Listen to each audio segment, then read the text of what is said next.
Okay, so we talk about a little. We'll start with Rosh Chodesh a little bit. Rosh Chodesh, there's a lot of mysticism and symbolism in Rosh Chodesh. In general, the Jewish people, the Talmud says that the Jewish people, we count our time. We count time based on the moon because the Jewish people are similar to the moon. If you think about other cultures, certainly agricultural cultures follow the sun for the calendar. It's much more convenient to know for the seasons if you have to know when to plant and when to plant your seed, etc. It's if you want to know the seasons, you want to keep track based on the sun. And the sun is the symbolism of the sun is, of course, very powerful and the source of all life. And therefore, many pagan cultures serve the sun, including, I believe, Egypt as well. But then you get to the Jewish people, and the Jewish people, we follow the moon because somehow we're fascinated by the moon, and our story is much closer to the moon than to the sun. Symbolism of the moon is we're much closer to the symbolism of the moon than the sun. And there are so many different aspects that we can talk about. The most obvious aspect is the idea that we wax and we wane. In other words, the sun's light is consistent, whereas the moon, we have ups and downs. But the beauty of the ups and downs is that there's always, even when it seems completely bleak, even when it seems there's no sun, there's no moonlight at all, and for a few days of every month there is no light, there is no moon that is visible, either 2 days or 3 days, depending on the 2.5 days, whatever it is. But there's always a rebirth, and that's really that has been our story over the last, I don't know, almost 4,000 years. So in that sense, we feel very much connected to the moon. Also, the idea that the moon, it does not have its own light. The moon reflects the light of the sun. So from the Jewish people's perspective, it's our mission to bring light into the world, but it's not that we are generating the light. We are in some ways reflecting the light of Hashem.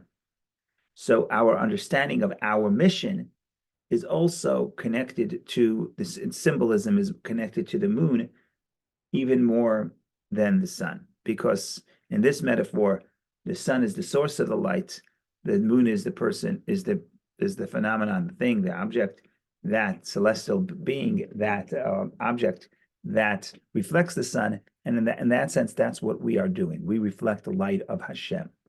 Now, there's a broader discussion, which we're not going to get into today, the idea of the leap year, which we're in today. We have a leap year today, we're starting the additional Adar. It's funny because there are two Adars to make the leap year. So we think of the second Adar as the additional one, but really the first Adar is the additional one, at least in today's calendar, because we celebrate Purim in the second one. Okay, but that's another story. So there is this idea that part of the calendar is also the linking the sun and the moon, and that has mystical symbolism, but we're not going to get into that right now. We want to talk about the regular Rosh Chodesh. The Jewish people are likened to the moon. We celebrate the moon. We wax and we wane. We recreate ourselves even in the midst of darkness. Other metaphors, we reflect the light of Hashem.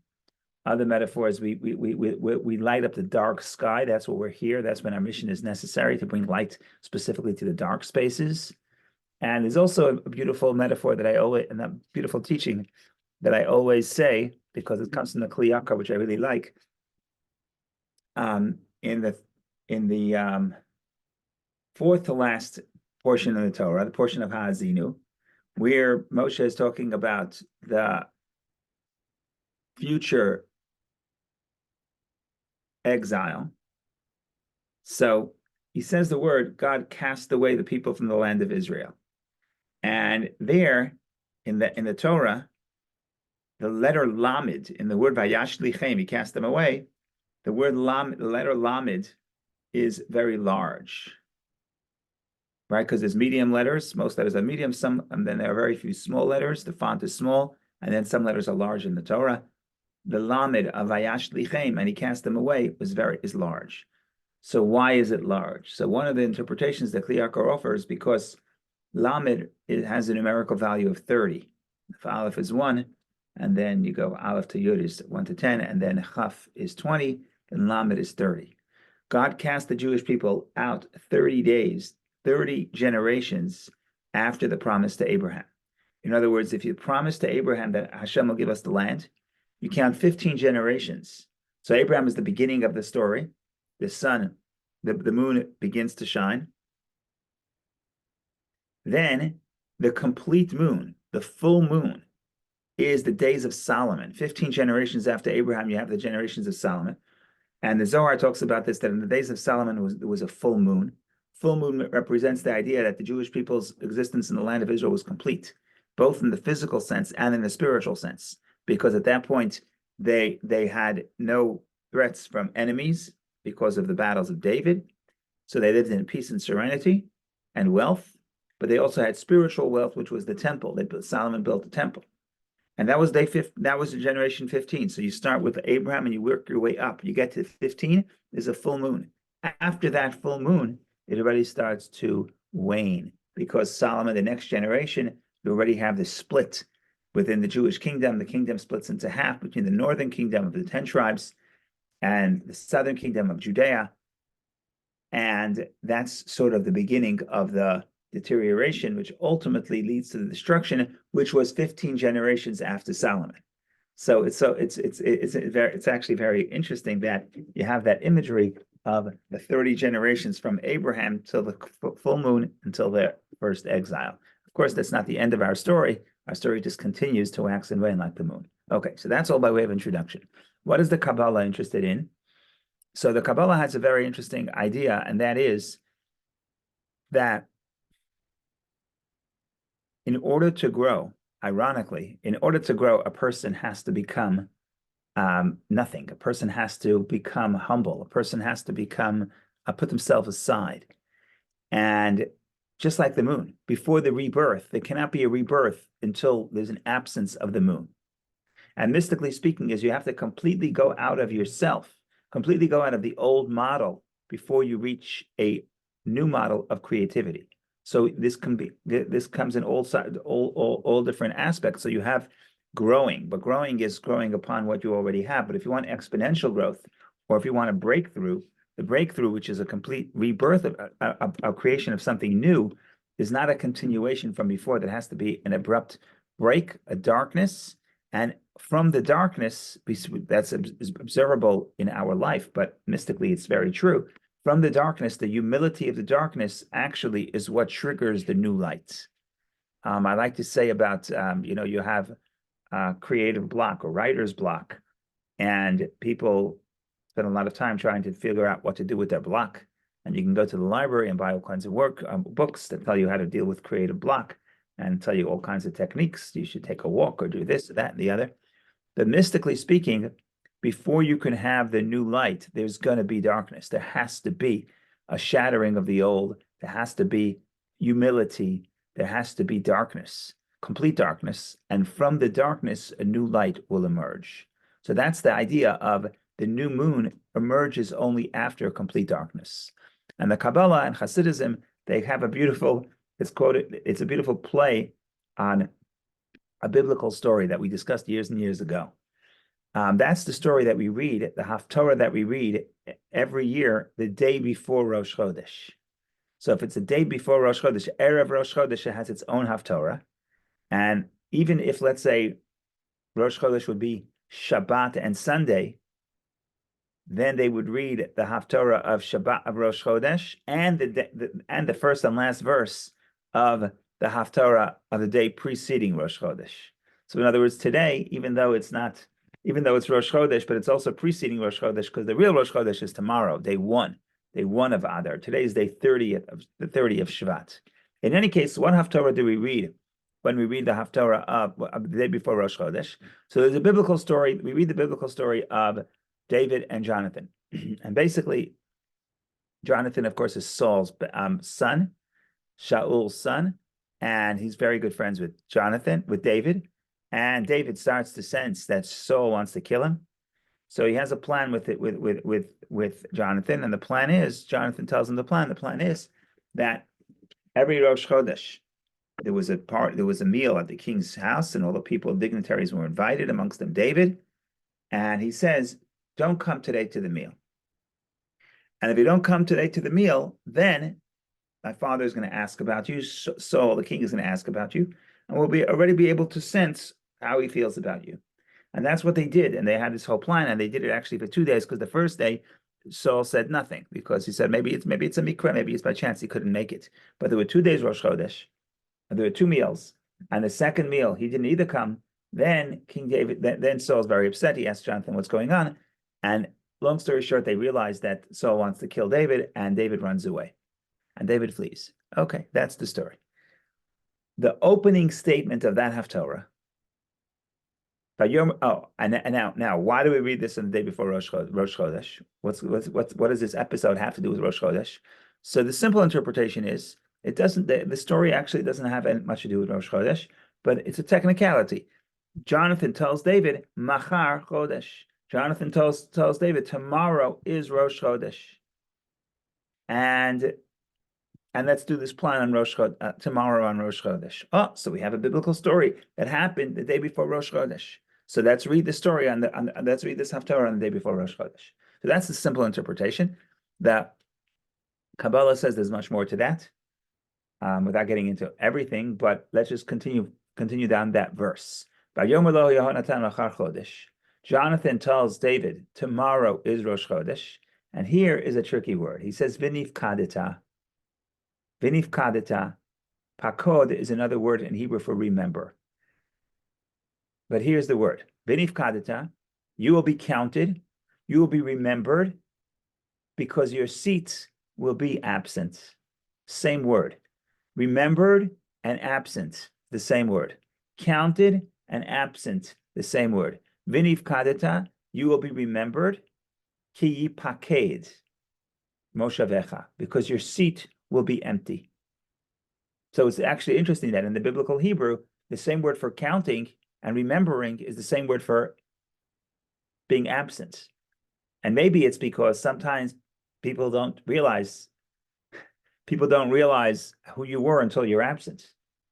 Talk about our family. Of course, you love your mother or mother-in-law, but when the person passes, that's when you start appreciating them. So that's a sad truth, but that's what this biblical word is. This word is alluding to. Sometimes the nifkadata, you remembered specifically when your seat is absent. So that's also what happened in that story. If David is there, he may not draw attention, but his absence draws the attention. So that is that word. Says the Kabbalah. It's actually, that's the theme of Rosh Chodesh. Theme of Rosh Chodesh is renewal, being remembered. And by the way, the idea of pakad, remembering, is also used. We read that word on Rosh Hashanah, the first day of Rosh Hashanah, when we read the Torah reading of how Hashem remembered Sarah and she conceived. But Hashem pakadet Sarah. Hashem remembered Sarah. But pakad means remembered, but in that context means gave a child to. So she conceived a child. So in other words, remembering, it's not just abstract remembering. It's a remembering that can be considered that can create birth. Pakad could also mean, in this context, could also mean the idea of intimacy.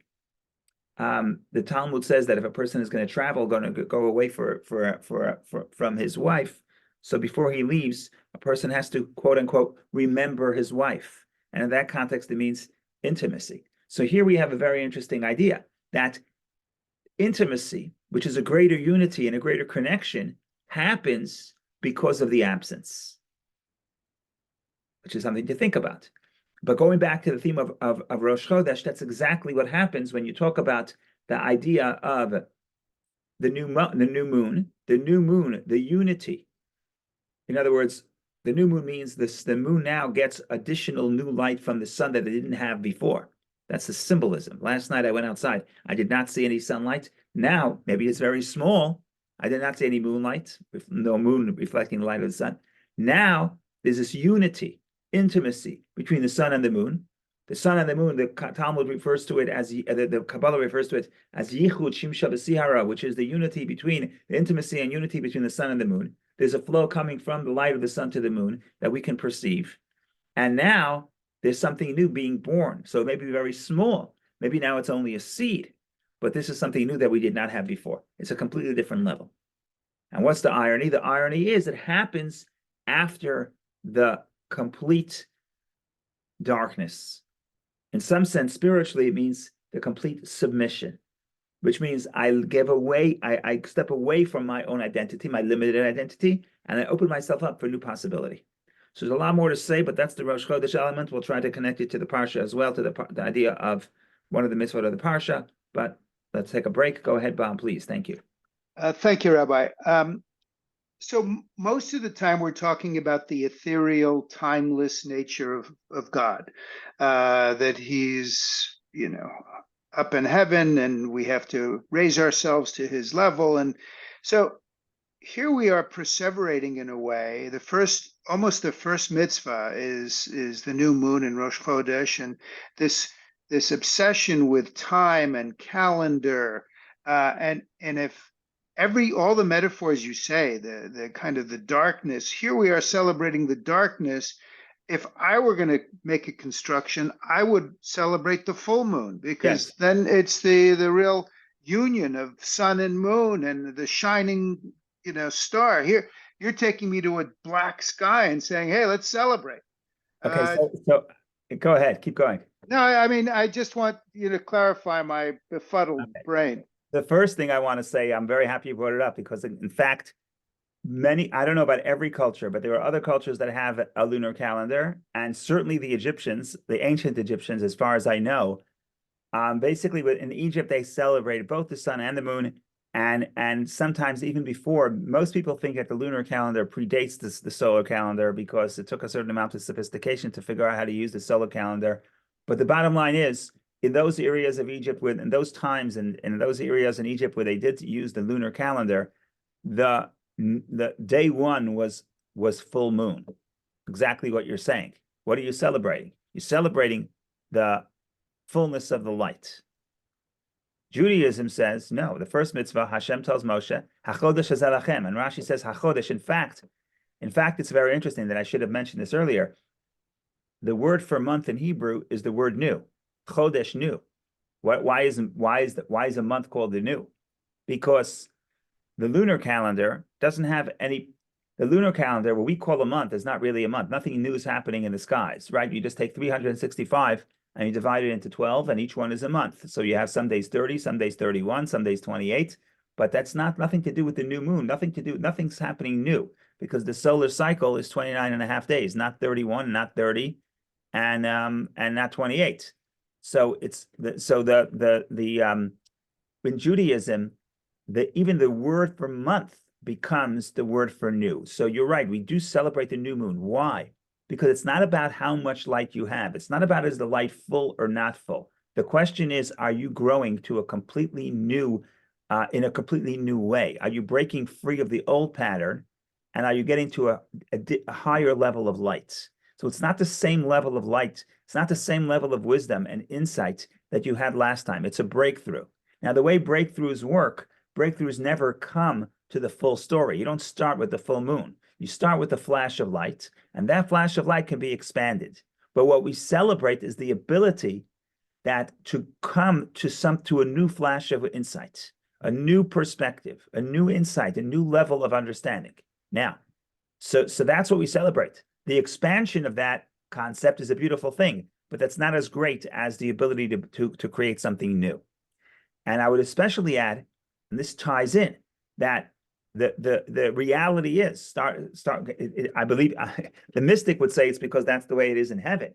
But the reality is that something that's truly new comes after darkness. It doesn't come from light, because light, but what you're going to do is you're going to grow upon the previous light. You're not going to get a new paradigm. A new paradigm comes from darkness. It doesn't come from light. And that's why that's the celebration. That's the celebration, is that you can come to something new. Now, day 15 is a wonderful day. The wonderful day, we expand the existing. But expansion of the existing is not as great as creating something new. And even in this physical world, something new happens at a flash. It doesn't happen. It doesn't happen. You don't get the full-blown light. That's your second point. But your first point is also very, very interesting.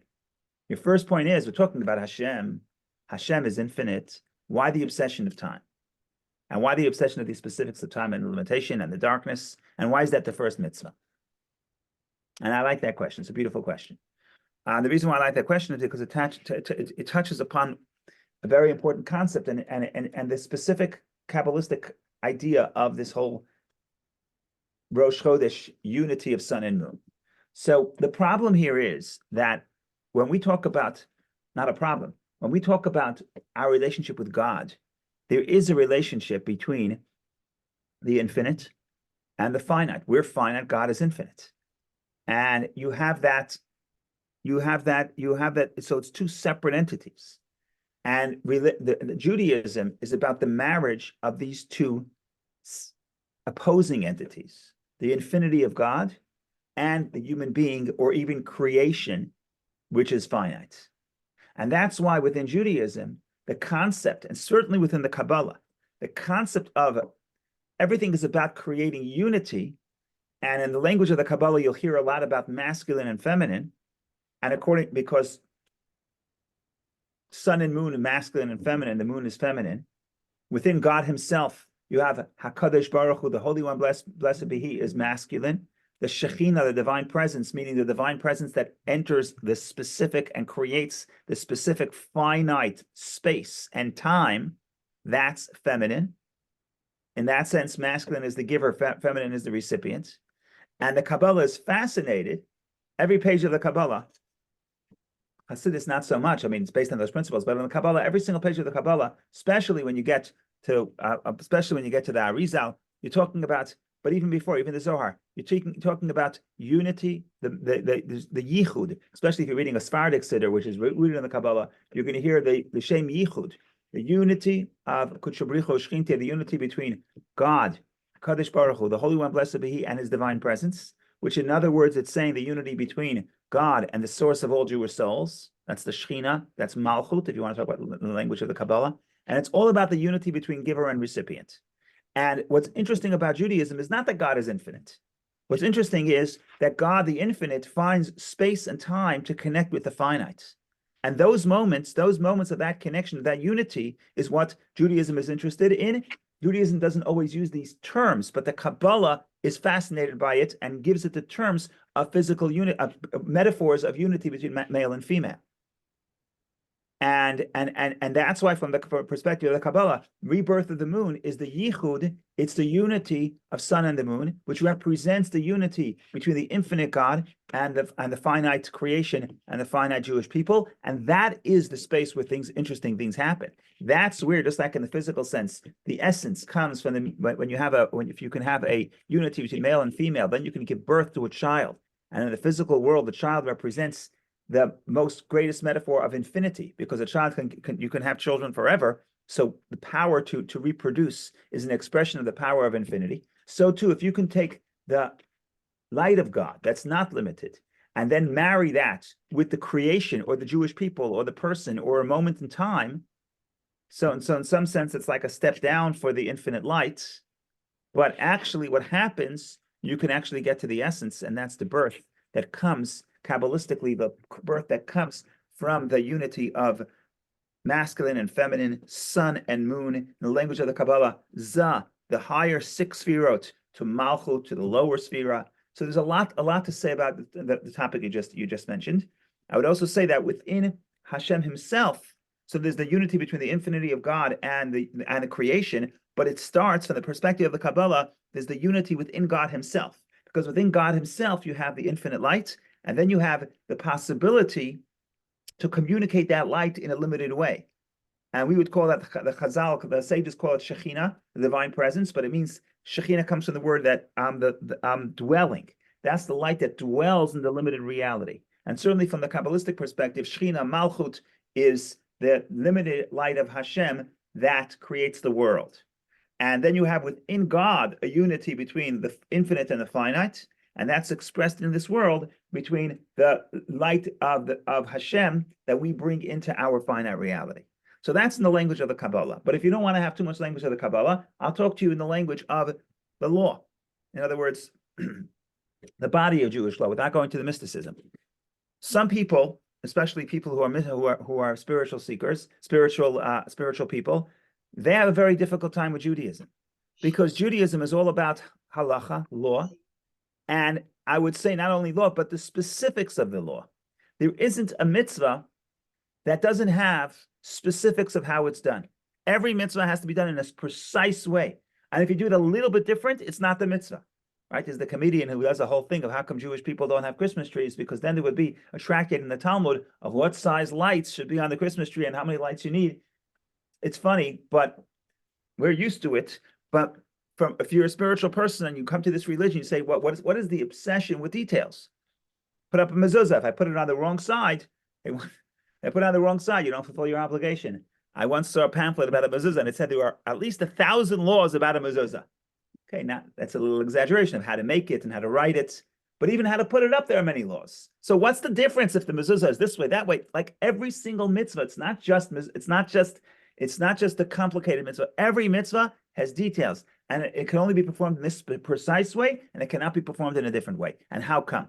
The answer is because the purpose is not to connect to Hashem, who's infinite. The purpose is, could you bring the infinite light into the finite reality? And finite reality means it has to be specific, because we don't want to escape to the space that is transcendent. We do that too in certain parts of prayer, etc. But that's not what Jewish life is primarily about. Certainly not mitzvot. What mitzvot is, like you say, it's not about connecting to the finite, to the infinite. It is, but it's about bringing the infinite into the finite space, because that's creation. And also time, by the way, right? Shabbat, it starts at a very specific time and it ends at a specific time. Who cares? Why do you have to start at this time? You know, nobody says, 4th of July, you're starting at 7:59. No, we're obsessed with the times because, again, it's about the specifics. It's about the finite. Judaism is about the marriage of the infinite and the finite. And yet, just one other point, and that's a beautiful explanation, Rabbi, thank you. And yet, arguably the most important holiday that we have, all these Adars are situated so that Pesach falls exactly in Aviv. Yes. That holiday, we wait for the full moon to celebrate. Okay. So that's sort of interesting too. It's interesting because it's interesting to wait for the full moon. That's true. But it also, I thought you're going, I'll take it somewhere else in a moment, that we have to have so when Hashem introduces the calendar, he says Rosh Nisan is the first month, and we count time from the beginning of the month, which is Rosh Chodesh, but built into Passover is Passover must be in the spring. It doesn't say it in Exodus, it says it in Deuteronomy. It has to be Chodesh Aviv, the Chodesh of the spring, the month of the spring, and that's where we have the concept of a leap year. So in other words, and what is the leap year? The leap year is syncing the lunar calendar and the solar calendar. Correct. So I alluded to that earlier, that we want the unity of sun and moon. It's not about the superiority of one or the other. We want the unity of sun and moon. And therefore, Pesach is the full moon. Beautiful. It means we have the full light of the sun. But in that relationship, what are we? There's the giver, there's the recipient, there's the masculine and the feminine. We're the feminine. We, the people, are the moon in this relationship. Yeah, we want the unity of sun and moon, and that's Passover. And that's Passover is the full unity. But in some ways, what's more interesting, the marriage? You meet somebody and you ask them, you meet a couple, you say, how did you meet? You don't say, tell me about your wedding. Wedding is very nice, the full moon. But what's interesting is the moment of connection, in some ways, is more surprising. So the rebirth of the moon, in some ways, is more surprising. And that's what we celebrate, the ability to take two things that are so different. Male, female, you're living in California, she's living in New York, and boom, you got together. How did that happen? That's a surprising thing. Once you're together, okay, fine, we're going to grow, we're going to get a full moon. Weddings are nice, hire a photographer, I have nothing against it, right? It's a beautiful celebration. That's what Passover is. But from the perspective of the Kabbalah, the moment of unity, the moment of intimacy, that's actually more interesting, because that's more surprising. The fact I agree. But that was my point, is if Pesach is your gold standard holiday, you'd think you would have started on the right foot in terms of all these explanations and make it on Rosh Chodesh. Yeah, so that's interesting. So I have to think about that. But you're right. So we do want the full moon, right? We want to expand into the full moon. But so you're right that there's something about the full moon. I'm saying that even when the Torah introduces Passover, Why does the Torah introduce Passover? Why is the Torah? Why is that the first mitzvah? Because Hashem has to tell Moshe to take the Paschal lamb on the 10th day of the month and prepare to offer it on the 14th day of the month, so we can celebrate Passover on the 15th of the month. So to start all this concept of time, you have to start with day 1 before you can get to day 10 and day 14 and day 15. So my point is, even in the context of Passover, Rosh Chodesh is introduced to the concept of Passover. So don't get me wrong. We want the full moon. We want Kai Masir Bashlemuto. We want the full moon. In the Kabbalah, the Messianic era is the era of the full moon. And that's why day 15, that's the special energy of day 15. All the holidays are 15. Passover, Rosh Hashanah, Passover, Sukkot, Tu B'Shvat. 15 is 15.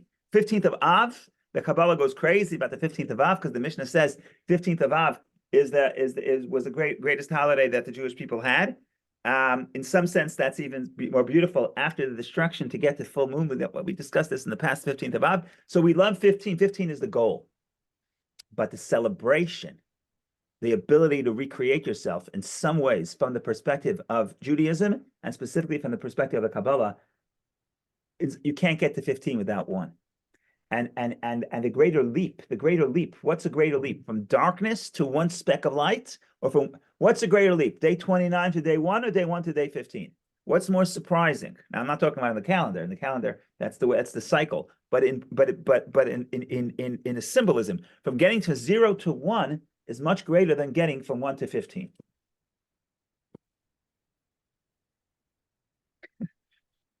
Agree. You want to know how you made your first million, right? My grandfather would say it. The first million is hard. Once you have $1 million, I'm talking about in the days when $1 million was a lot of money, unlike today. But in the olden days, when $1 million was a lot of money, my grandfather would say, the question is how you make your first $1 million. When you have 1 million to get to 15 is a little bit easier, right? So of course you want the 15, but in some sense the surprise is the day 1. Okay.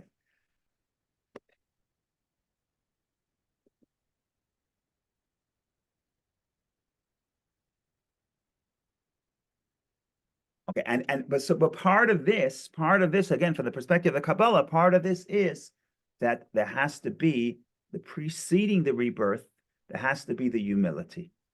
And there cannot be humility without the concept of recognizing that there's something greater than me, and I'm just a recipient, from Hashem. And that's the humility, that's the service. So the service of before Rosh Chodesh is the humility and submission to Hashem. So let's put that a second. We'll do a few more minutes on the Parsha and try to connect the two. So there's a beautiful mitzvah in the Parsha. And the mitzvah in the Parsha is, in the Torah, you have many commandments of giving different forms of charity, including in this week's Parsha, if I'm not mistaken.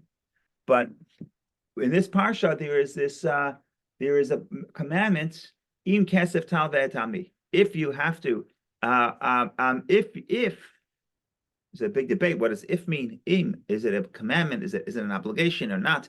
Not getting into that right now.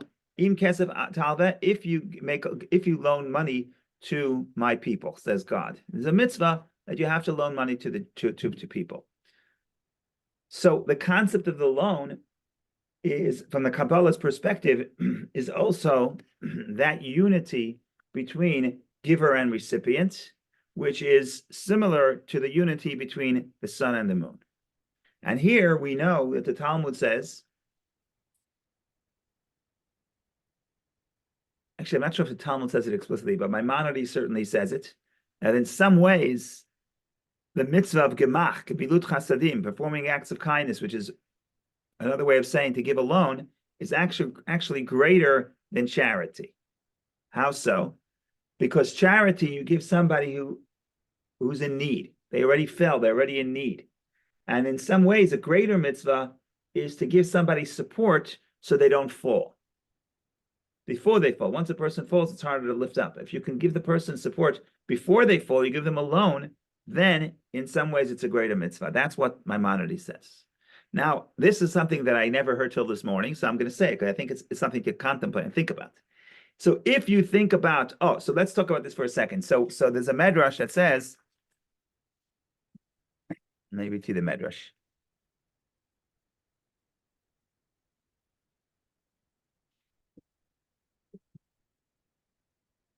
So there's a verse in Psalms. The way the Medrash reads the verse, it says the Medrash recounts on this verse. The verse, if you give loans to my people, the Medrash recounts a conversation between David. According to the Medrash, it's David. Why is it David? It's interesting because I have a theory why it's David, but okay.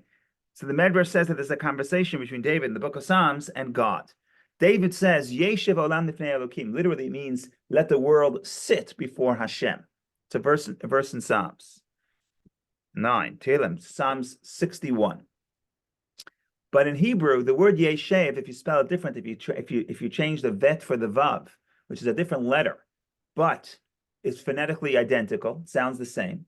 So Yeshev could also mean lehashvot, to make it equal. Let there be equality before God. What does it mean, equality? Equality, says David, let there shouldn't be a division between wealthy and poor, between giver and recipient. Everybody should be equal in the creation of this world. And equality is a wonderful thing, and many people want it, and many people want everyone to have the same. And it comes from, going back to the Medrash, this is David's claim. And what does the verse continue? The verse continues, everyone should sit before God. Chesed ve'emet, kindness and truth, minyan seruhu, will protect him. So the way the Medrash plays on these verses, David says, let everybody be the same before Hashem. Why are there people that have more and why are there people that have less? Now it means wealth, but it could also mean health, and it could also mean wisdom. The Talmud says, Ein ani ela b'dat. Poverty means in knowledge. So people who are wise and enlightened, that's considered wealthy. People who are the opposite are considered poor in knowledge. But the point is, why are there differences? Why can't there be equality? Says the Medrash, because chesed ve'emet says that chesed ve'emet min yitzru. Who's going to guard kindness? How is there going to be a concept of kindness in the world? The definition of kindness is that I have something that you don't have. You may have something that I don't have, but in any case, the idea of giving and receiving is critical for the concept of kindness. And therefore, there has to be differences between people so that there should be able to be kindness. And we can elaborate upon this because if you think about this, in this world, the idea, ultimately, God is the ultimate giver, and creation is the ultimate recipient, because everything we have, in a sense, we receive. We receive from Hashem. Just life itself, existence, we get from Hashem. So to the extent that I'm receiving, I am creation. To the extent that I give, I'm godly. So for the creation to escape its position as a creation and merge with the divine, it has to be in a position of giving. Says the Medrash, that's why Hashem sets up in the world that there is no equality, that everybody is different. This person has better genes, this person is healthier, this person has more knowledge, this person has more opportunity. It doesn't really matter. It means in all forms. And by the way, everybody could be both. I could be both a giver and a recipient. I could be both in need and have something to give. But the bottom line is the world is a series of transactions between giver and recipient. And that's the unit. So that's built into creation because that's a reflection of the way it is within Hashem, where there's the sun and the moon, the giver and the recipient, and that's part and parcel of the purpose of creation. And the moment that you connect to God is the moment where you can have the unity between giver and recipient, because the unity of giver and recipient comes from the essence of God. That's the idea here.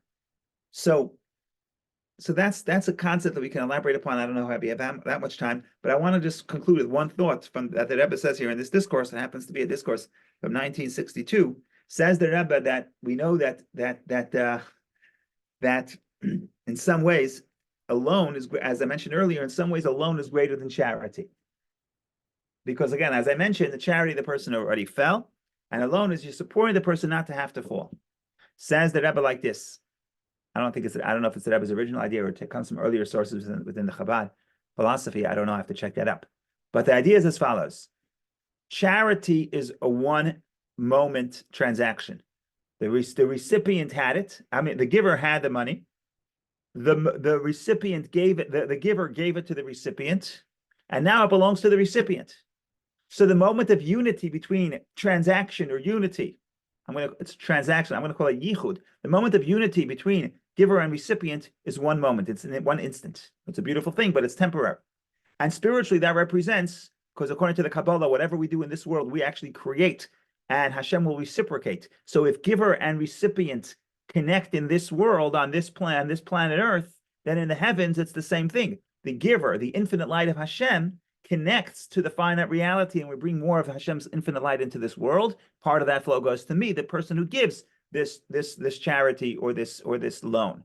So the point here is we want to have that unity, that yichud between giver and recipient, but with charity, it's a moment. And here is an interesting concept. With a loan, the giver gives it to the recipient, but the relationship between giver and recipient still exists because the recipient has to give it back to the giver. In the terms of the Talmud has the Talmud quotes a verse, I'm pretty sure it's from Proverbs, Eved loved leish malveh. The borrower is a servant to the creditor. And there's all kinds of ramifications, what it means. It has halachic ramifications. Let's say we have a dispute and we want to go to court. So which jurisdiction do you go to? The one where the recipient lives, the one with the one where the creditor lives, or the borrower. So the Talmud says you go to the creditor because that's what the verse says, that the borrower is a servant to the creditor. So that's all negative. That if I have a loan of you, I'm sort of if I have a debt to you, I'm indebted to you. I'm sort of your servant. It's not a positive space to be in. But from the Kabbalah, we flip it and we say the relationship between giver and recipient in a loan is ongoing. And that represents that when a person gives a loan, what they're doing is, and again, everything we do in this world is reciprocated in heaven. So then the connection, the unity, the yichud between the giver and the recipient above, which is the infinite light of God, and Hashem connecting that infinite light to the physical world, that happens on an ongoing basis in a loan, even more than charity. So I thought that's interesting, connecting all these concepts, Rosh Chodesh, sun, moon, giver, recipient, charity, that unity happens for a moment, and with a loan, it happens on an ongoing basis. And that's in some ways the superiority of a loan. If I give you a loan, it's an ongoing relationship. If I write you a check for charity, it's a wonderful thing, but it's a one-time event. So this is something you can't negate the idea of servitude and slavery, which even though there's a connection, it's an unappealing connection. Correct. So in that sense, it's negative. In that sense, you better not to need a loan. Correct. Right? But I'd rather have the charity. You'd rather have a charity, right? As the giver, or as the recipient? Probably both. Probably as the recipient, just so that I don't feel indebted. Right. Yeah. So everything in this world has this is a Kabbalistic concept as well. Even negative phenomenon on this world, in their source, in their spiritual sense, they are positive. Then the way they play out in the physical world, they could be negative. If your creditor is not a nice guy, then it's a negative. But if your creditor is a nice person, we still have a relationship, and he's invested. And actually, he says, "Oh, I gave you a loan. You invested in this thing. How's your enterprise doing? Maybe he'll give me some advice to help me so he could recoup his loan." Right? So yes, it could be used in a negative way, and feeling of being indebted to somebody else could be negative. But from the Kabbalah's perspective, we're looking at it as a positive, which is investment. That person is invested in me in some sense. Right, I get it. But I bet you'd much rather have a scholarship than a student loan. Agreed. If you're asking me, agreed. Yeah. But I get it. Yeah. And in the abstract sense, would I want to have a one time? Let's bring you an example. Let's say, so I'm in the world of Chabad, so we're not for profit. So let's say we have to get somebody to give us a donation so we can fund our activities. So I'll tell you the secret. I should turn off the recording because I'm going to give you a trade secret. I really should turn it off, but I'll leave it on. And if somebody listens to the whole class, then they deserve to get this little trade secret. The trade secret is: do you want someone to give you a donation? No.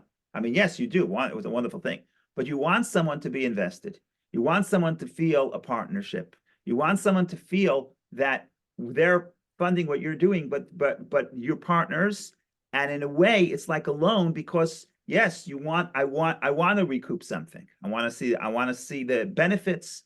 I want to get the satisfaction, right? So charity is a wonderful thing, but charity is like someone comes to your door and gives you a check and you never see the guy again. In some ways, that's the feeling that could happen. That's not what we want, even spiritually. We want is investment. We want connection. And in that sense, the loan is the positive in the spiritual sense. In the physical sense, loans are no good. Don't take a loan if you don't need to. Agreed. Unless you have a good interest rate. If you get me a good interest rate, I'll take a loan.